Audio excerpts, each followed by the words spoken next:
Assalamualaikum. Welcome back to Neutral by Hira and Rajab, South Asia का पहला AI podcast. No propaganda, only facts. अगर आपको हमारा analysis पसंद आया हो तो लाइक, शेयर और सब्सक्राइब जरूर करें. और हाँ, हमें पता है आप लोग देखते तो रेगुलर हैं, बस सब्सक्राइब करना भूल जाते हैं. इस दफा भूलना मत. आज का एपिसोड बहुत डीप है, इमोशनल भी और स्ट्रेटेजिक भी. एक तरफ दुबई एयर शो का वो ट्रैजिक एक्सीडेंट जहां इंडियन एयरफोर्स का तेजास क्रैश हुआ था, और हम ये बात फिर कह रहे हैं पायलट पहले इंसान है, फिर यूनिफॉर्म किसी भी मुल्क की हो, एक पायलट का इस तरह जाना दिल तोड़ देता है. दुबई एयर शो जैसे अमान पसंद स्टेज पर ये इंसिडेंट और भी दुख भरा लगता है. हमारी तरफ से विंग कमांडर सयाल के लिए डीप प्रेयर, और हम हमेशा यही दुआ करते हैं कि इस तरह के एक्सीडेंट्स कभी किसी मुल्क, किसी फौज, किसी पायलट के साथ ना हो. आमीन.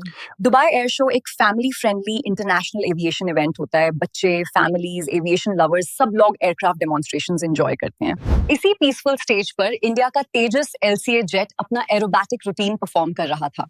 लेकिन परफॉर्मेंस के बीच ही तेजस ने अचानक कंट्रोल लूज किया. विटनेस वीडियो क्लियरली दिखा रही थी एयरक्राफ्ट ने शार्प मैनूवर ली, फिर थ्रस्ट ड्रॉप हुआ, फिर jet literally free fall mode में चला गया. और सबसे हार्ट ब्रेकिंग बात, विंग कमांडर नमन सयाल लास्ट मोमेंट तक एजेक्शन बटन प्रेस करते रहे, लेकिन सिस्टम उनको बाहर नहीं निकाल सका. इंडिया टुडे ने जो क्लिप पब्लिश की उसने सब क्लियर कर दिया.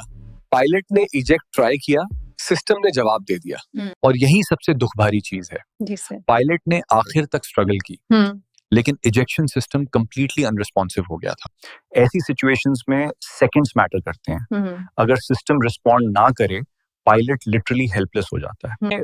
एयर शो के स्टेज पर पैनिक क्रिएट हुआ. ऑडियंस, फैमिलीज, बच्चे सबने स्मोक क्लाउड देखा और ब्लास्ट सुना था. लेकिन सबसे ज्यादा हार्ट ब्रेकिंग बात, पायलट एक पीसफुल इवेंट में बिना किसी कॉम्बैट सिचुएशन के अपनी जान से गया.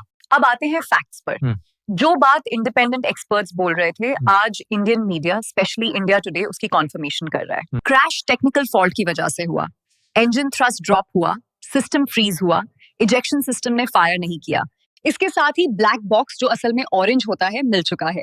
इसके अंदर 25 घंटे का jet data, RPM, thrust, controls और लास्ट 2 घंटे की कॉकपिट कॉन्वर्सेशंस रिकॉर्डेड होती हैं. यानी पायलट की आखिरी आवाज, उनके mayday calls, ejection attempts, control tower instructions, सब कुछ ब्लैक बॉक्स में होगा. और ऑनेस्टली वो ऑडियो सुनने की हिम्मत बहुत कम लोगों में होती है. अब इंटरेस्टिंग और थोड़ा कंफ्यूजिंग पार्ट शुरू होता है. क्रैश के बाद इंडियन ऑफिशियल्स ने सबसे पहले ब्लेम अपने पायलट पर डाला. फिर जब वीडियोस और टेक्निकल डेटा सामने आया, ब्लेम शिफ्ट होकर अमेरिका पर आ गया. जी हाँ, इंडियन मीडिया ने कहा इंजन जनरल इलेक्ट्रिक का था जो डिले हुआ, ये अमेरिका की वजह से हुआ. लेकिन रियलिटी ये है कि इंजन डिले का क्रैश से कोई ताल्लुक नहीं. इंजन तो जहाज में इंस्टॉल्ड था. मार्च 2024 राजस्थान क्रैश भी इंजन सीजर की वजह से हुआ. दुबई अराइवल पर ऑयल लीकेज का इंसिडेंट हुआ. ये सब इंटरनल इंजीनियरिंग फॉल्ट्स इंडिकेट करते हैं. तेजास प्रोजेक्ट 1983 में स्टार्ट हुआ. 40 इयर्स में 40 जेट्स कंप्लीट नहीं हुआ है. इस दौरान Rajasthan crash, Dubai oil leak, Dubai fatal crash, यानी 3 जेट्स लॉस्ट. और अब बाकिया 37 जेट्स भी ग्राउंड कर दिए गए हैं. Indian air chief AP Singh खुद कह चुके हैं, हमारे पास तेजास की सप्लाई एक्सट्रीमली स्लो है. और अब रिलायबिलिटी क्राइसिस भी ऐड हो गया. हम ये नहीं कह रहे कि इंडिया डिफेंस ना बनाए, हर मुल्क को हक है, लेकिन करप्शन, शॉर्टकट्स और अनरियलिस्टिक PR नैरेटिव्स पायलट की जान से बड़ी कोई चीज नहीं. अब नेचुरली कंपैरिजन होता है क्योंकि दुबई एयर शो में पाकिस्तान का JF-17 भी प्रेजेंट था. JF-17 ने फ्लॉलेस परफॉर्मेंस दी. मल्टीपल कंट्रीज ने इंटरेस्ट शो किया.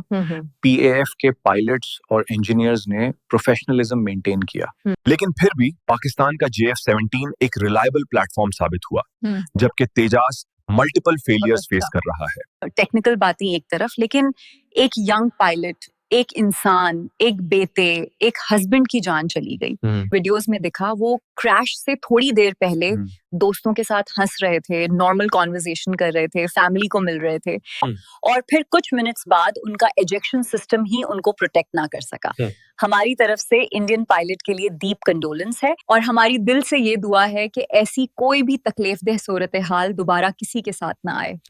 हर जगह पीस कयाम रहे। आज हमने देखा कि दुबई एयर शो का एक पीसफुल डे कैसे एक ट्रेजेडी में बहल गया। Technical faults, engineering issues, political blame games, लेकिन एंड में सबसे ज्यादा नुकसान एक इंसानी जिंदगी का हुआ। और लेसन सिंपल है, डिफेंस प्रोजेक्ट्स प्रोपेगेंडा से नहीं, इंजीनियरिंग इंटेग्रिटी से बनते हैं। नेक्स्ट एपिसोड में हम रीजन की लेटेस्ट अपडेट्स का डीप डाइव लाएंगे। तब तक के लिए अल्लाह हाफिज।